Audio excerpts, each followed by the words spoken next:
Olá, meu nome é Felipe Sintra e nesse vídeo a gente vai falar sobre Jamstack. Então no vídeo anterior a gente tinha falado sobre serverless e a gente vai falar sobre esse termo, né, que está dentro do mundo front-end aí, que tem um buzz, né, vindo através da popularidade de alguns frameworks. Primeiramente a gente precisa entender o que é Jamstack.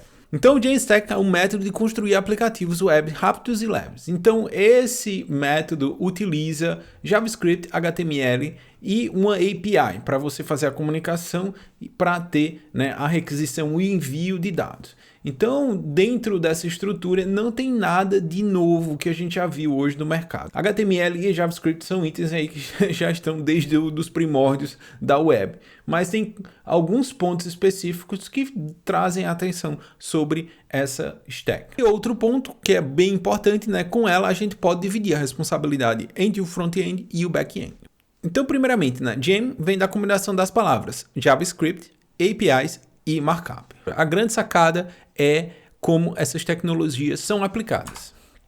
Então, só para a gente entender um pouco, né? Esse é um gráfico bem simplificado. O que acontece aqui? A gente tem aqui uma estrutura tradicional. Basicamente, a gente tem um usuário, o usuário faz a requisição de um site, vamos dizer um site.com, e a gente vai bater no servidor lá e vamos dizer que dentro desse servidor tem uma aplicação PHP com o WordPress. E o que vai acontecer? Essa estrutura é organizada pelo WordPress. O PHP vai acessar o banco de dados, vai processar as informações, gerar um HTML e enviar para o usuário. E esse processo ele acontece toda vez que o usuário faz uma requisição. Claro que a gente tem, né, as estruturas de cache, como a gente já falou aqui no canal, para a gente não estar repetindo sempre este processo. E a proposta da Jamstack é o usuário vai acessar um conteúdo estático, né? Ele vai bater direto no HTML, ele não vai fazer nenhuma requisição ao servidor de processamento. Claro, né, quando ele bate nesse HTML aqui, ele está requisitando esse HTML de um servidor específico, mas ele não vai bater diretamente na minha aplicação que salva esses dados. Nessa estrutura aqui, a gente também pode identificar como uma estrutura de monolítico, né, que a gente tem uma estrutura única que é responsável tanto pelo back-end quanto pelo front-end. O que acontece de problema nessa situação é que a gente tem uma estrutura única. Então vamos dizer que a gente tem um processo muito carregado dentro do back-end daquela aplicação. Alguém pediu para fazer o processamento de imagens, né? E está processando, vamos dizer, 10 mil imagens. Então se o servidor não tiver uma capacidade de processamento alta, os usuários no front-end acessando um post vão sentir esse impacto de processamento. Vai ver o site se comportando de forma lenta. Outro ponto também do outro lado, né, se o site tiver um tráfego muito grande, dentro do back-end, essa estrutura pode ser impactada, dependendo de como está configurada a estrutura de cache desse servidor. Então aqui, na estrutura Jamstack, a gente não tem esse monolítico, né? Vamos dizer que essa aqui é a nossa aplicação, acessa uma API e essa API se comunica com a aplicação WordPress. Então, o usuário sempre bate nessa estrutura. Legal, né? Mas nada de extraordinário nessa estrutura. Mas o que acontece? No caso que a gente tem arquivos estáticos, a gente pode armazenar esses arquivos estáticos dentro de uma CDN.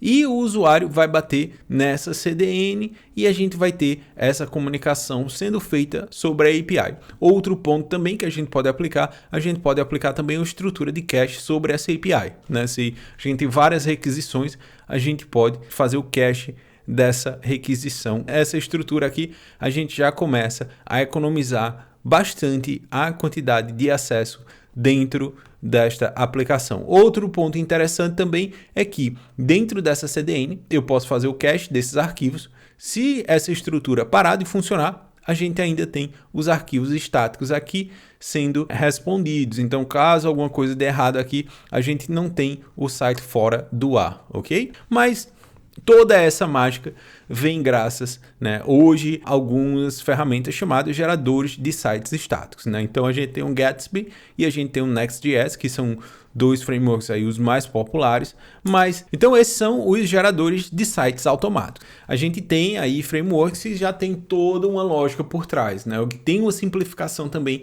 dessa lógica. Não, eles não são simplesmente especializados nessa questão de geração de site, mas eles fornecem esses recursos. Então até, por exemplo, o Next.js e o Gatsby, eles têm aí templates que você consegue instalar que já são dedicados a uma conexão com o site site WordPress. Mas também, muitas vezes, essa mágica aí, né, de ter um site estático também depende de um plugin extra instalado dentro da estrutura do WordPress para a gente fazer essa ponte aí entre o Gatsby, por exemplo, e o WordPress.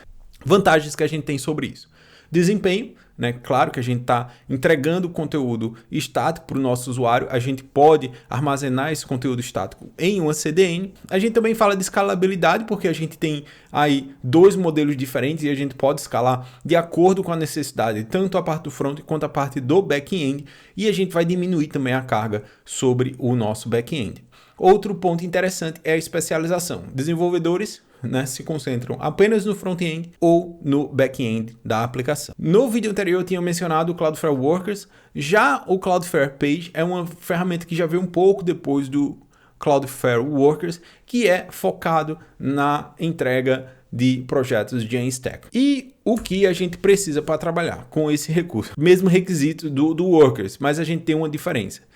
Na parte do código a ser executado, esse código ele vai ser conectado com uma conta no GitHub. A gente precisa de uma conta Cloudflare, claro, para a gente acessar esse recurso.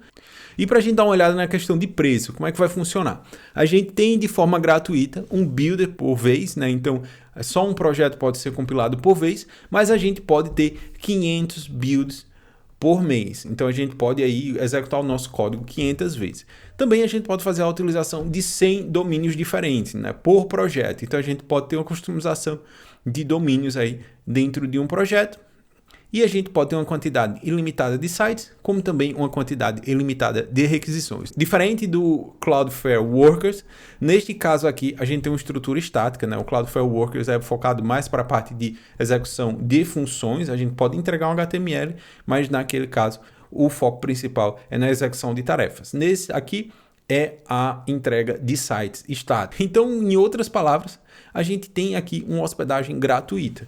Então, se a gente der uma olhada aqui no Page, por exemplo, o meu profile, né, hoje, né, se você for no philippe.com.br, esse aqui é um templatezinho com Next.js, que ele se conecta com o meu blog, então ele dá uma olhada nos últimos posts do meu blog e também ele dá uma olhada nos últimos web stories. E esse projetinho aqui está no meu GitHub, está lá aberto, você pode conferir, né? Mas o nome do repositório é Profile Webpack. E o que vai acontecer nesse Profile Webpack?